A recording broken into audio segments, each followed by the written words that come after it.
আয়াত ১৩ وَكُلَّ إِنسَانٍ أَلْزَمْنَاهُ طَائِرَهُ فِي عُنُقِهِ وَنُخْرِجُ لَهُ يَوْمَ الْقِيَامَةِ كِتَابًا يَلْقَاهُ مَنشُورًا। অনুবাদ, আর প্রত্যেক মানুষের কাজ আমরা তার গ্রীবালগ্ন করেছি এবং কেয়ামতের দিন আমরা তার জন্য বের করব এক কিতাব যা সে পাবে উন্মুক্ত। তাফসির ১ নং ফুটনোটের বিবরণ। আয়াতে উল্লেখিত তইরুন শব্দটির অর্থ করা হয়েছে কাজ। মূলত এই শব্দটির দুটি অর্থ হতে পারে। আত-তাফসীরুস সাহিহ ১ মানুষের তাকদীর বা তার জন্য আল্লাহর পূর্বলিখিত সিদ্ধান্ত। মানুষ দুনিয়াতে যাই করুক না কেন সে অবশ্যই তার তাকদীরে অনুসারেই করবে, কিন্তু মানুষ যেহেতু জানে না তার তাকদীরে কি লেখা আছে, তাই তার উচিত ভালো কাজ করতে সচেষ্ট থাকা।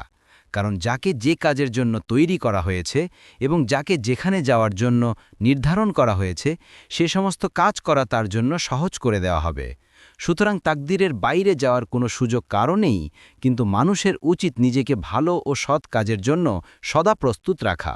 তাহলে বোঝা যাবে যে তার তাকদীরে ভালো আছে এবং সেটা করতে সে সমর্থও হবে। পক্ষান্তরে যারা দুর্ভাগা, তারা ভালো কাজ করার পরিবর্তে তাকদীরে কি আছে সেটা খোঁজার জন্য ব্যস্ত হয়ে পড়ে এবং সেটার পিছনে দৌড়াতে থাকে, ফলে সে ভালো কাজ করার সুযোগ পায় না।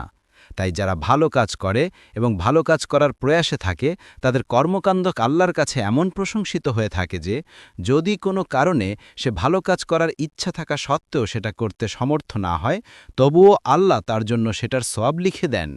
হাদিসে এসেছে, উপরই আল্লাহ তাআলা বান্দার শেষ লিখেন, তারপর যখন সে অসুস্থ হয়ে পড়ে তখন ফেরেশতাগণ বলে, হে আমাদের প্রভু, আপনার অমুক বান্দাকে তো আপনি ভালো কাজ করা থেকে বাধা দিলেন। তখন মহান আল্লাহ বলেন, তাকে তার পূর্ব কাজের অনুরূপ শেষ পরিণতি লিখো, যতক্ষণ সে সুস্থ না হবে বা মারা না যাবে। মুসনাদে আহমদ 4/641।